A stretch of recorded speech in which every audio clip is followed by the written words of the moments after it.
ایران ټوله دنیا حیرانه کا دا وخت په ایران باندې د ټوله دنیا نظر دی د ټوله دنیا سترګې دا وخت په ایران باندې دي ځکه ایران چې کم خپل دشمن ملک ته یو قراره جواب ورکړی دی داسې یو دشمن ملک چې هغې له تر اوسه پورې په مسلمانانو خطه کې چا جواب نشو ورکولی چا داسې کولاو جواب نه ده ورکړی څنګه چې ایران ورکړی دی نو ایران ته ټوله دنیا حیرانه ده د ټولې دنیا سترګې په ایران باندې دي ایران څنګه زبردسته کاروایی کړې په هغې باندې هم په دې ویډیو کې خبره کوو بل په ایران کې دننه غداران هم موجودو دا انټرنیشنل میډیا دا خبر هم جاری کړی ده چې ایران کې دننه غداران موجودو چې خپل وطن سره غداري کړې ده په هغې باندې هم ډیټیل سره خبره کوو بل ایران ټول اهم ملکونه انګلینډ امریکا وغیره هم خبردار کړي دي څه وارننګ یې له ورکړې په هغې باندې هم په دې ویډیو کې ډیټیل سره خبره کوو نو ویډیو خپله هم مکمل وګورئ او مخکې ملګرو سره ضرور شریکه کوي لومبی دغه دشمن ملک په انډیا باندې په ایران باندې حمله کړې وه چې بیا ایران هم خپله بدله واغشتله او په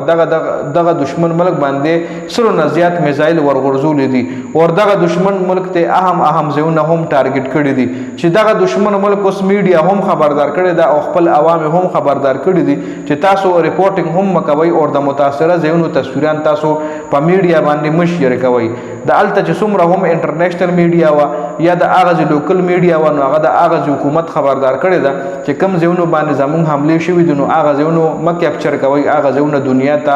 مه ښایئ نو ایران یو زبردسته کاروایی کړې ده جوابي کاروایی یې کړې ده جی بل ایران کې دننه غدارانو حوالې سره ایران میډیا ویلي دي چې دا هر څه په غټه جاسوسۍ شوي دي خو هغوی تر اوسه پورې جاسوس ګیر کړی نه دی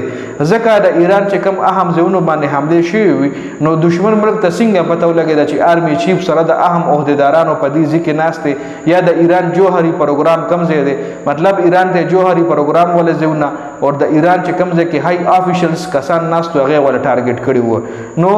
ایران میډیا وایي چې موږ لا هېڅ قسم غداران نه دي ګیر کړي خو بل طرف ته غیر ملکي میډیا وایي چې ایران 15 کسان ګیر کړي دي چې هغوی جاسوسي کوله او ایران سره هیڅ قسم ثبوت د هغوی خلاف نشته خو بیا هم ایران په دغه کسانو باندې دا الیګیشن یعنی الزامات لګوي چې دې 15 کسانو د خپل ملک سره غداري کړې ده او خپل سیکرټ انفارمیشن یې دغه دشمن ملک سره شریک کړی دی جی دا انټرنیشنل میډیا دا خبر جاری کړی دی